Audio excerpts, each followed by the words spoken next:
Big week, I guess. How's everybody doing? It's good to get back out to practice with our team as we get ready for Cincinnati this week. It's another division game, so it's a big game. You know, it's a game within our division. We've only played one of those thus far against Baltimore. Now we get a chance to play against Cincinnati, which I think is a fine organization, as we all know. So it's a challenge, but I think our guys will get prepared and get ready to play.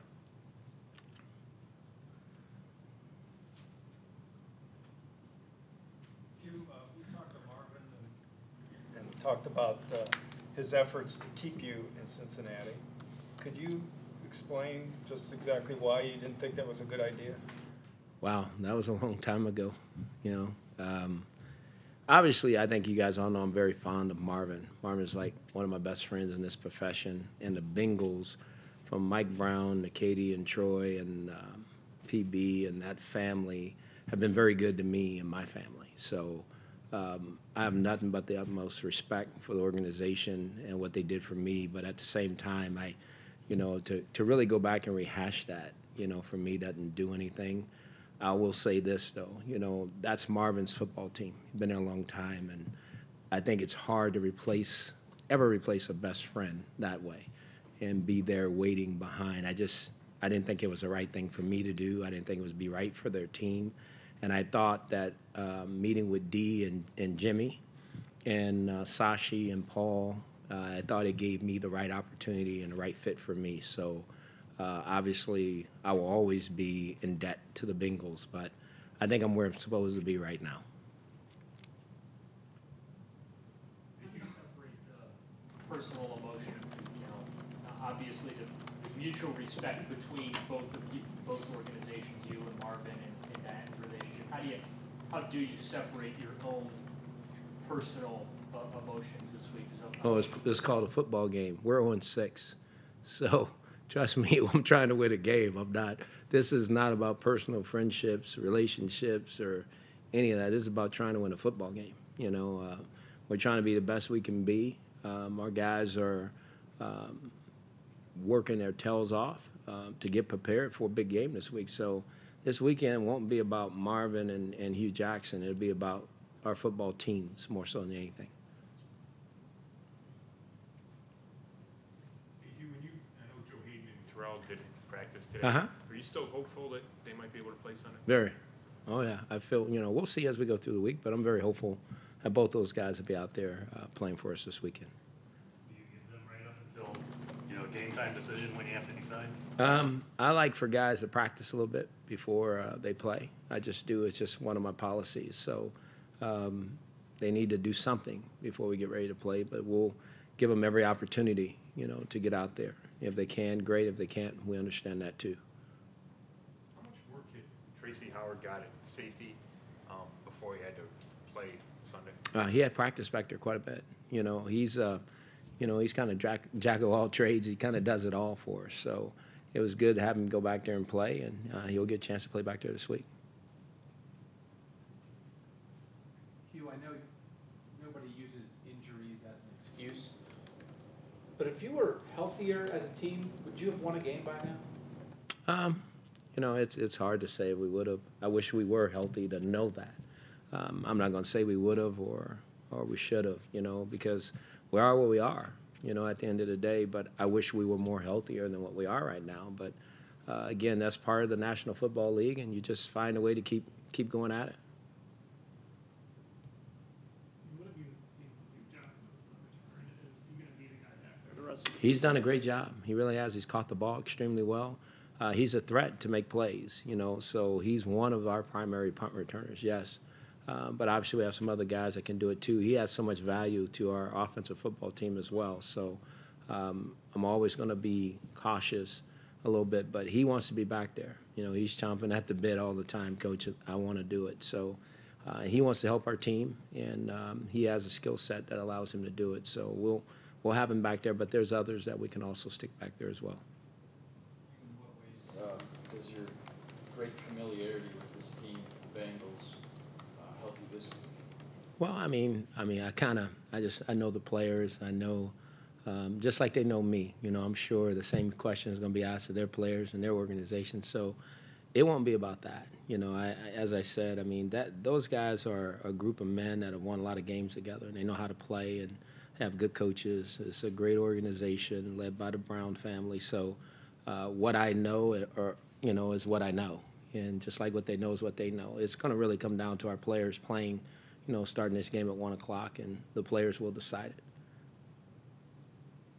Hugh, can injuries force you to find out about some guys, some backups? Oh, yes. That you wouldn't probably have known about unless they were forced to play? Absolutely. And I don't think, that we were going to play a lot of young guys anyway. But there are some guys that are playing maybe a little sooner than what we thought they would. But, again, that's part of it.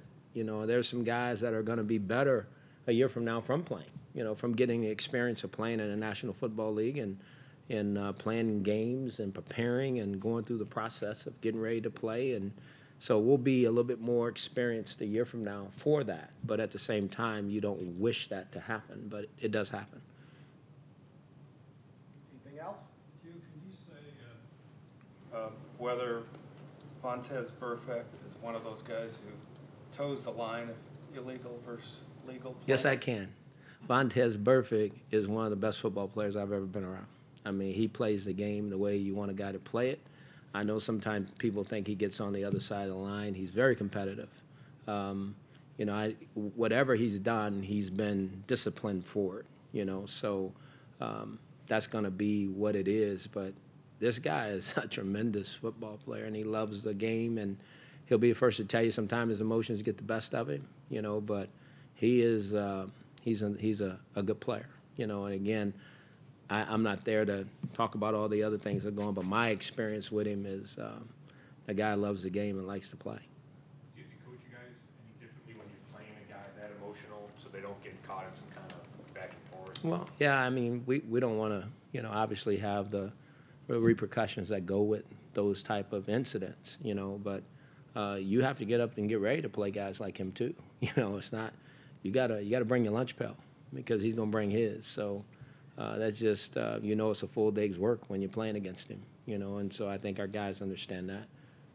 You on Monday, you said something to the Effective that Cody was, one of the better quarterbacks. I'm glad you brought that up. I want to make sure I re-clarify that, okay?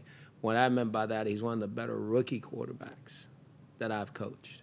I've had some real good rookies before Joe Flacco, to name one, and I'm sure I've had some others, but he has done an outstanding job. I think he's playing as well as any rookie quarterback that I've had because I've seen him do things that we didn't even ask other rookies to do on different kind of teams. So he's playing good. I think he's growing every week.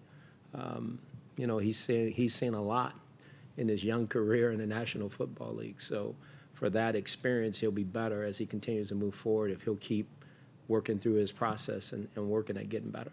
Can you draw comparisons between Cody and Andy? I don't. I think it's hard to do that. Andy's a pro that's been doing it for a long time, and he knows how to do it, and he's worked his tail off to get to where he is. And I think we all know Andy's one of the better quarterbacks in this league, in my opinion. And Cody's working to get there. He's got a long way to go to even be on that platform. He's got to do it enough over time before he can ever be considered in a conversation with anybody like that. But what he's doing right now as a young player, for our football team, is as good as I've seen. And I know people talk about him nationally because he's doing some good things, but he's got to continue to grow and continue to get better. Coach, if one of your players had an illegal blindside hit like Antonio Andrews did on Jordan Poyer and then posted it in the way that Andrews did, I'd be disappointed. would that be like conduct detrimental to the team? Would you do something about that? Mary Kay, I don't know. I'm not going to sit here and pass judgment. I just know that I've heard about it, saw it, and that's disappointing to me. I mean, that's one of our players. I mean, I think there's a code among players in the National Football League. I mean, that young man suffered a serious injury, so I don't think that's something to celebrate. I would hope that he reaches out to Jordan and maybe even explain why that it even went that far, because these guys all run into each other. Sometimes they run in the same circles. So I hope that's not a feeling that he really has. Talking about the player from Tennessee, because I think Jordan took that kind of personally. That's hard to be injured and not playing because maybe somebody took a shot at you that maybe everybody felt was different than what it was. But those things happen. Have you seen Jordan? Has he been back? Yes, in I the have. building? I gave him a big old hug today. Big hug. Glad to see him. Glad he's back. Looks like himself. Looks good. What does Kessler have to do to affect your draft plans next year? Boy, that's a good question, Tony. I don't know that he will affect. I don't know that anybody will affect the draft plans. I don't think we'll talk about those until the season's over. I think we're going to always do everything we can to better our football team as we move forward, and I think that's the direction, obviously, of Sashi and Paul and Andrew, myself. We're going to do everything we can to get better everywhere. I just think that's how we look at it. We want to have a good team, as we continue to move forward. We're not where we want to be. I think everybody knows that.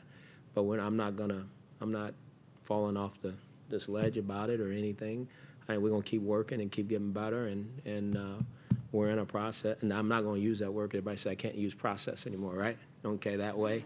So I'm going to quit using it, okay? So we're in a stage, okay? Stage 1, so we're going to keep going. But I don't know that anybody on our team can do anything to affect where we go, as we move forward. I think we'll continue to get better everywhere if we can, because I think that's how you build a really good team as you move forward.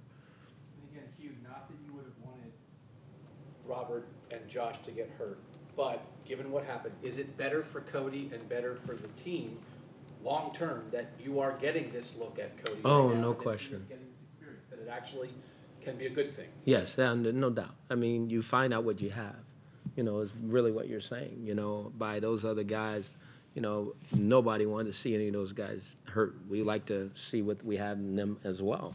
But at the same time, there was another young player, Cody Kessler, who's played, and we've got a really good look at him, and we'll continue to get a look at him as we move forward and know what he is. And what he is so far looks pretty good. He's doing well. And I kind of anticipated some of that, but at the same time, you don't know until you play. So, but again, he's got to do it.